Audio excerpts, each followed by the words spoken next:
Perang dunia ini ketiga ini terjadi, ya, di mana ada beberapa faktor pendukungnya. Faktor pendukung pertama itu adalah konflik antara umat Islam dengan Syiah. Syiah yang menjadi instrumen Yahudi untuk menguasai Timur Tengah ini telah menebar petaka bermula dari Irak, kemudian Suriah, kembali lagi ke Irak. Kita mengetahui bagaimana petaka Syiah yang begitu kejam telah membuat 8.000 kaum muslimin di tahun 2013 meregang nyawa di Irak. Kekejaman Syiah di Irak. Orang yang bernama Umar, Abu Bakar, Utsman itu dibunuh. Yang namanya Aisyah diperkosa lalu dicincang. Ada yang dibakar hidup-hidup karena namanya Muhammad. Begitu kebencian Syiah Irak kepada kaum muslimin di sana. Hal ini kemudian memicu adanya kelemahan dari kekuasaan penguasa Irak saat itu, Saddam Hussein. Ya, maka saat itu Amerika dengan bantuan Iran berhasil memukul kekuatan Saddam Hussein hingga pada akhirnya Saddam Hussein pun digulingkan. Maka muncullah Arab Spring yang menjadi pencetus meletusnya petaka di tanah Arab. Dan merananya dan fitnah melanda Arab ini sebagaimana hadis Rasulullah juga. Ya, Rasulullah SAW pernah juga kembali diberitakan kalau tadi dari Ummu Fadil, sekarang dari Zainab binti Jahsin. Rasulullah terbangun dari tidurnya. Istaiqadha Rasulullah SAW min naumih. Rasulullah terbangun dari tidurnya. Kemudian beliau mengatakan, La ilaha illallah. Tidak ada Tuhan selain Allah. Wailun lil arabi. Kecelakaan akan menimpa bangsa Arab. Min syarrin qad iqtaraba. Karena keburukan yang telah mendekat kepada mereka. Futihal yauma min radbil ya'juj wa ma'juj misla hadhi. Ya, telah terbuka lubang Ya'juj Ma'juj semisal ini. Rasulullah mengisyaratkan seperti ini. Itu 14 abad yang lalu. Hari ini tidak ada lagi hijab antara Ya'juj Ma'juj dengan umat Islam. Nah, artinya Rasulullah menyebutkan bahwa di akhir zaman bangsa Arab akan menderita, ya, mereka akan sengsara di bawah pembantaian yang dilakukan oleh Ya'juj Ma'juj. Ya. Suriah bangsa Arab bukan? Bangsa Arab. Kemudian Afghanistan bangsa Arab bukan bagi kita? Bangsa Arab. Palestina bangsa Arab bukan? Bangsa Arab. Maka pastikan negara-negara yang membantai mereka itulah keturunan Ya'juj Ma'juj. Sebelum mereka akan melakukan pembantaian pada umat Islam Arab sebelum Ya'juj Ma'juj yang sesungguhnya muncul. Ini faktor yang pertama. Faktor yang kedua akan memicu terjadinya perang dunia ketiga atau Malhamatul Kubra adalah bangkitnya Islam di tanah Arab. Ya, Rasulullah SAW memprediksikan itu sampai Rasulullah pernah menyebutkan bahwa Bani Rum, ya, Bani Rum itu akan berbondong-bondong mereka masuk Islam. Ini akan memicu adanya konflik internal di negara-negara Barat. Ya, sehingga para penguasa yang mereka zalim dan anti-Islam dan mereka fobia terhadap Islam, mereka akan bersatu. Hal inilah yang akan memicu pada akhirnya terbentuknya 80 persekutuan negara yang mereka akan menyerang pusat kebangkitan Islam nanti. Jadi mereka tidak akan menyerang bangsa-bangsa kaum muslimin yang ada di Eropa. Mereka tidak akan menyerang umat Islam yang ada di Asia terlebih dahulu, tidak. Tapi akan mereka serang adalah pusat kebangkitan Islam nanti.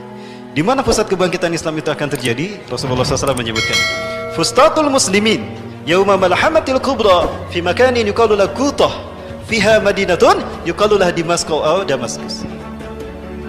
Ya.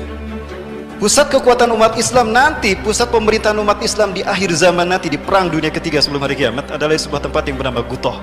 Dan dia di sana ada sebuah kota yang bernama Damaskus. Ya. Nah, artinya apa? Jika Islam nanti disebutkan Rasulullah akan bangkit di sana, maka yang mereka serang adalah pusat kebangkitan Islam itu, dengan tujuan menghentikan laju kebangkitan Islam. Inilah alasan makanya Suriah dikuasai oleh mereka. Kembali yang digunakan oleh Barat untuk menghancurkan Suriah bukan mereka melakukan invasi langsung, tapi Syiah yang mereka manfaatkan.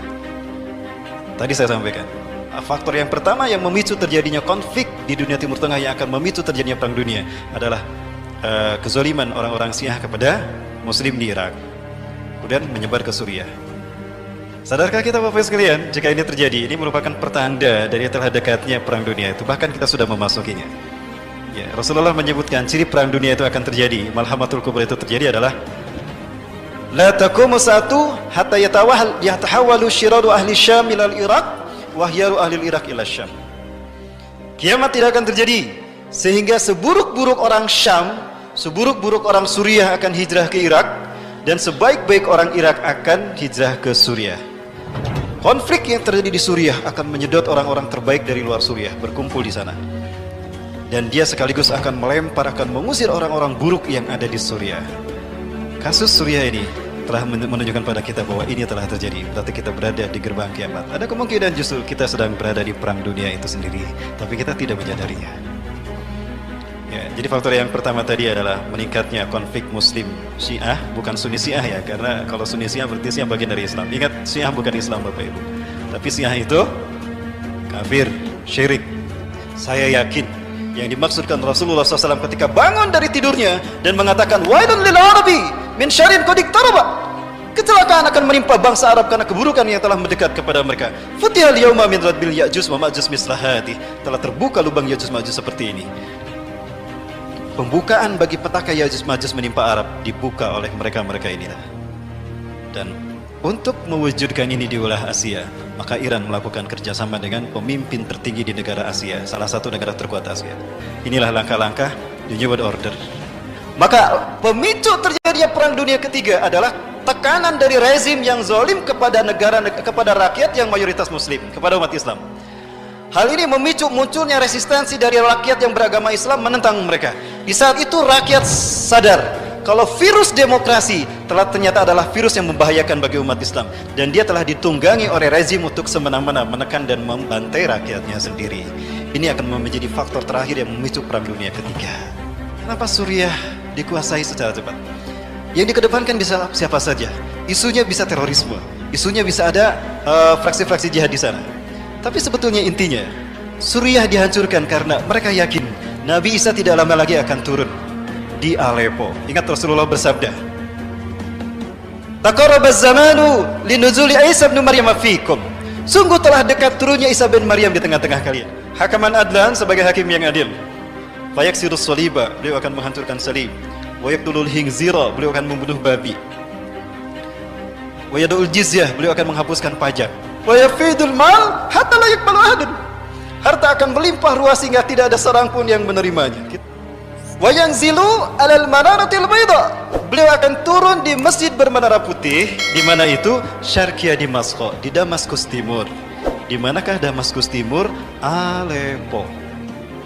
Jadi satu-satunya alasan yang logis bagi saya, kenapa Aleppo dibantai begitu saja? Karena mereka yakin kalau Nabi Isa waktu turunnya segera tiba untuk turun di Aleppo. Saat itu umat Islam akan dipimpin oleh Imam Mahdi. Mereka cari kemana nih larinya Imam Mahdi. Oh, ternyata Imam Mahdi larinya ke Qatar. Kenapa harus Qatar? Satu, Qatar dari dulu terkenal sebagai negara yang rajin memberikan bantuan kepada negara-negara yang terzolimi. Hamas, Afghanistan, Al-Qaeda, perjuangan Al-Qaeda di Somalia itu tidak terlepas dari kontribusi Qatar dalam memberikan bantuan dana. Qatar juga memberikan pintu terbuka lebar, membuka pintu lebar-lebar bagi para pejuang yang mereka tertekan di negaranya untuk tinggal dengan aman di Qatar. Pejuang-pejuang Ikhwanul Muslimin, pejuang-pejuang Mujahidin Hamas, Izzuddin Al-Qassam, tidak sedikit mereka yang tinggal di Qatar. Yusuf Qaradawi, Syekh Yusuf Al-Qaradawi, beliau justru membuka kantornya Al-Quds Institution itu di Qatar. Lupakah kita? Rasulullah SAW pernah menyebutkan kalau Imam Mahdi keturunan dari Hasan ini, klannya tinggal di Qatar. Raja Qatar sebetulnya adalah keturunan Bani Tamim. Dalam salah satu hadis Rasulullah bahwa Imam Mahdi Rasul sebutkan sebagai pemuda dari Bani Tamim. Klan Tamim yang terkuat ada di Qatar.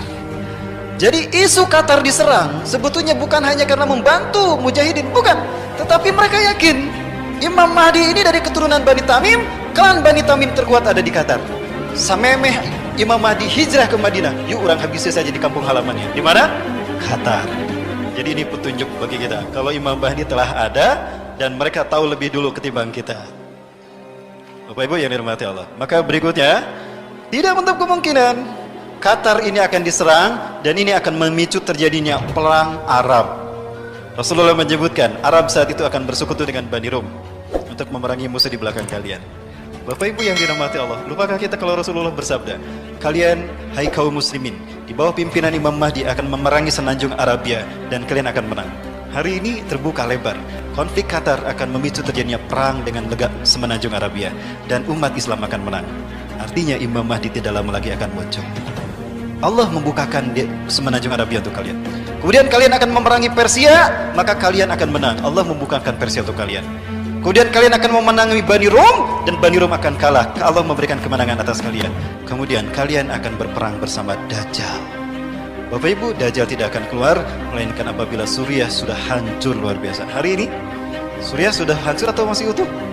Sudah hancur. Berarti ini petanda bahwa Dajjal akan segera muncul di zaman kita. Kapan itu muncul, Bapak Ibu sekalian?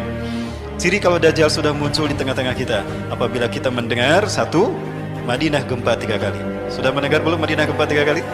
Belum. Yang kedua, ciri kalau Dajjal ada di tengah-tengah kita, Raja Suriah akan mengirimkan pasukan untuk membunuh Imam Mahdi. Maka Allah tenggelamkan mereka antara Mekah dan Madinah. Jika kita mendengar nanti ada pasukan yang dikirim dari Suriah, ditenggelamkan Allah di Baido antara Mekah dan Madinah, itu pertanda kalau Imam Mahdi telah ada dan Dajjal ada di Madinah, Imam Mahdi ada di Mekah. Ada kemungkinan Imam Mahdi ini dia mengungsi dari Qatar ke Madinah. Sekarang Qatar bergejolak. Ada kemungkinan dia pindah ke Madinah kan? Imam Mahdi tadi. Bapak Ibu sekalian, ini sekarang luar biasa. Inilah titik-titik terciptanya perang dunia ketiga. Bapak Ibu sekalian, dan hal lain yang akan memicu terjadinya perang dunia ketiga adalah bangkitnya kekuatan Islam dari negara yang berbenderakan merah dan putih.